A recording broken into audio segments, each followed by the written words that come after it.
गुरु भक्त जो होगा उसके पास तो प्रभु का गुणगान, उनकी भक्ति, संतों की वाणी, उनके वही विचार आएंगे।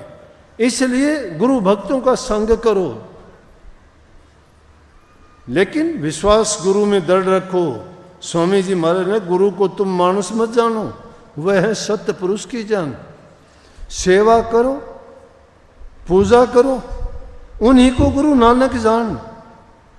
वही कबीर, वही सतनामा, उन्हीं को तुम सब कुछ पहचान। तेरा काज उन्हीं से होगा, मत भटके तुम बेईमान। तुम्हारा काम किससे होगा? तुम्हारे गुरु से होगा। भटको मत, सब चीजों को भूल जाओ, प्रभु की भक्ति को कभी ना भूला करो। अपने विचारों में कभी कभी ना आने दो।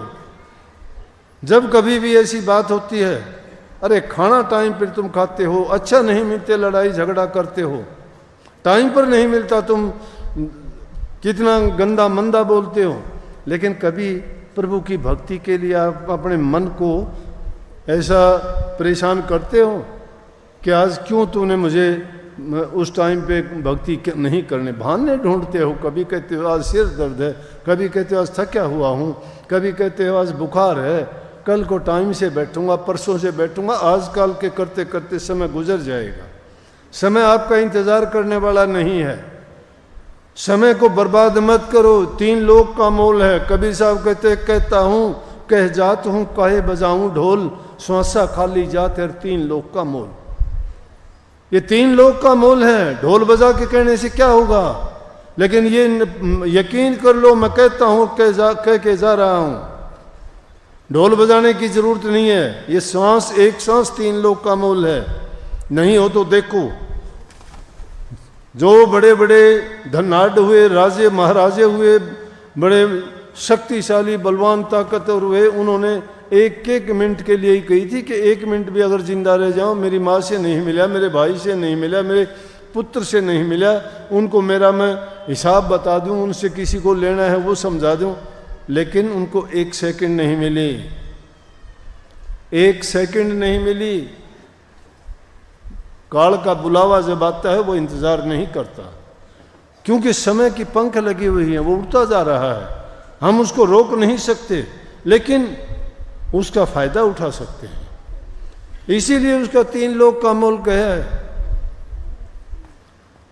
ये जीवन रहते हुए मन से, वचन से और कर्म से पवित्र और सच्चे होके अगर हम अपने कर्मों को सुधार लेंगे, बना लेंगे, तो हमने सब कुछ पा लिया है। और दुनियादारी की चीज में कभी कोई सोचता हो मुझे छोटा ओहदा मिल गया, कोई ऊंचा पद मिल गया, थोड़ा बहुत आपको धन मिल गया, 4 लोग आपको सलाम कर देंगे, कुछ नहीं है।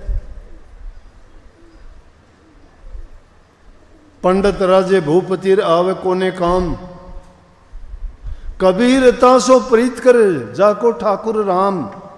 उनसे प्रीत करो जिनका ठाकुर राम है। पंडित राजे भूपति राव कोने काम, वो क्या काम आएंगे तुम्हारे? गुरु आएगा तुम्हारे काम। गुरु तुम्हारे बाहर से भी रक्षक है, अंदर से भी रक्षक है, और उस दरबार में भी गुरु की पहुंच है, वहां भी वकालत तुम्हारी वही करेंगे।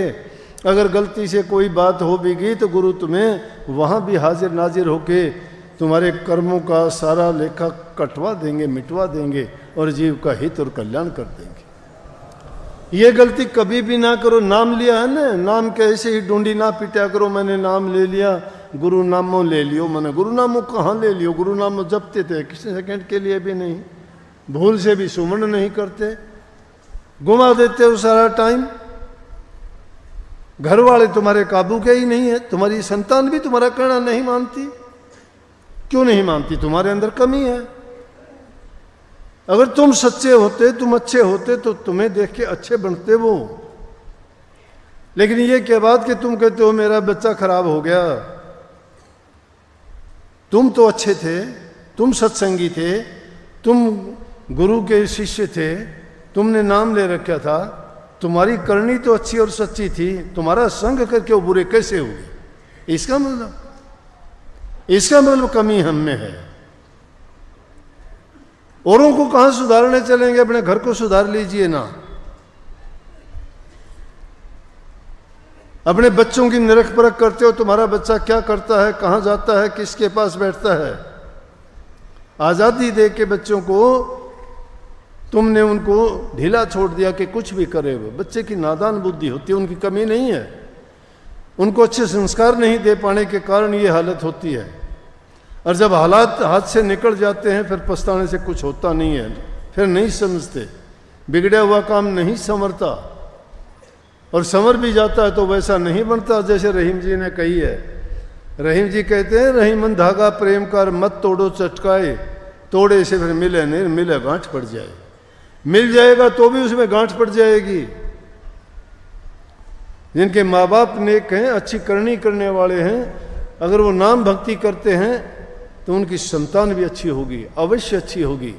उनको सिखाने की, बताने की, कहने की जरूरत नहीं। लेकिन यहाँ तो कई बार तो हालात में इसके उल्टे देखता हूँ।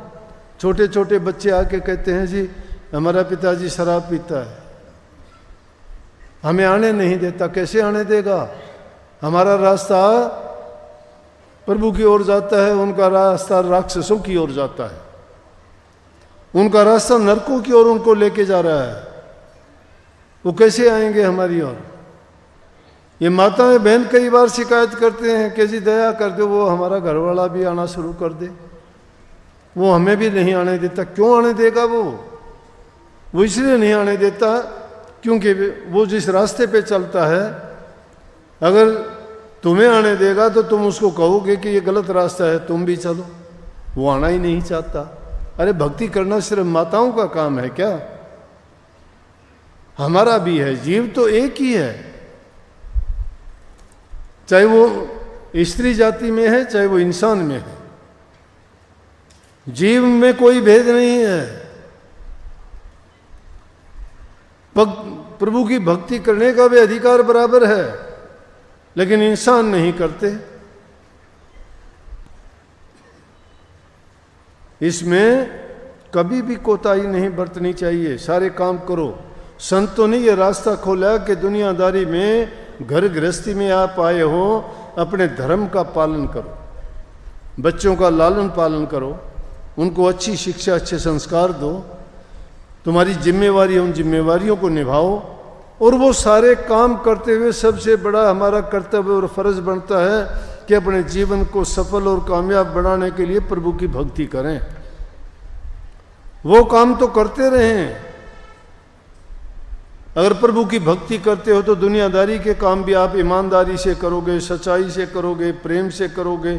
आपके दिल में दया भी होगी, सहानुभूति भी होगी, बूढ़े बुजुर्ग के प्रति इज्जत कदर भी होगी, जबान में मिठास होगा, दूसरे को सम्मान दोगे, तुम्हें सम्मान मिलेगा। क्योंकि ये अच्छे गुण तभी आप में आएंगे जब बुराइयां छूट जाएंगी। बुराइयां इंसान को लेकर डूबती हैं। अगर वो अच्छे काम ना करो, मैं नहीं कहता ना करो, मैं कहता हूं भक्ति भी तुम ना करो, लेकिन बुराई ना करो। शास्त्र कहते हैं, मैं भी क्या कहता हूं, शास्त्र कहते हैं, रे मन भला ना कर सके, बुरे पंथ मत जा, अमृत फल चाके, नहीं तो विष फल खाए खा। अमृत फल को अगर नहीं सकते हो तो विष फल भी क्यों खाते हो? अगर भला नहीं कर सकते तो बुरा ना करो किसी का। भला ना करो तो ना करो, लेकिन बुरा ना करो किसी का। किसी का बुरा करके आप कभी सुखी नहीं रह सकते।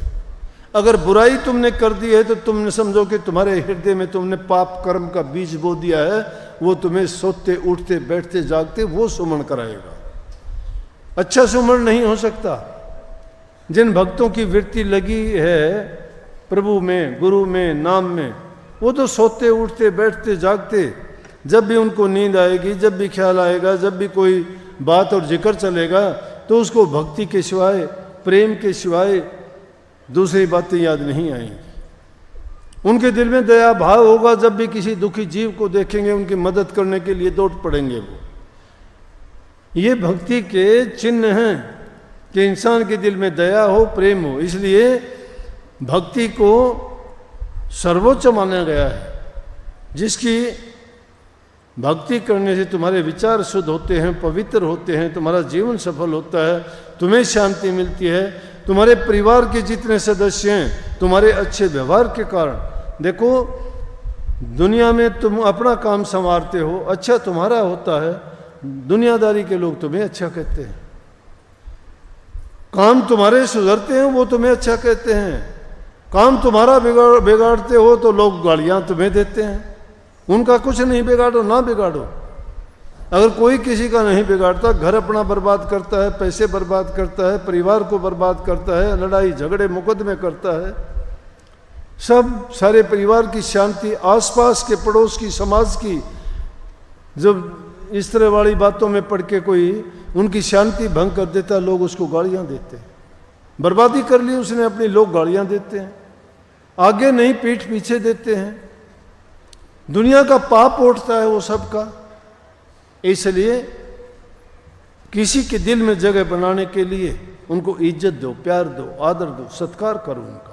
बूढ़े बुजुर्ग हैं, उनको मान सम्मान दो, प्यार से बोलोगे, उनके दिल से निकली हुई अच्छी दुआ और आशीर्वाद तुम्हें मालो माल कर देगा।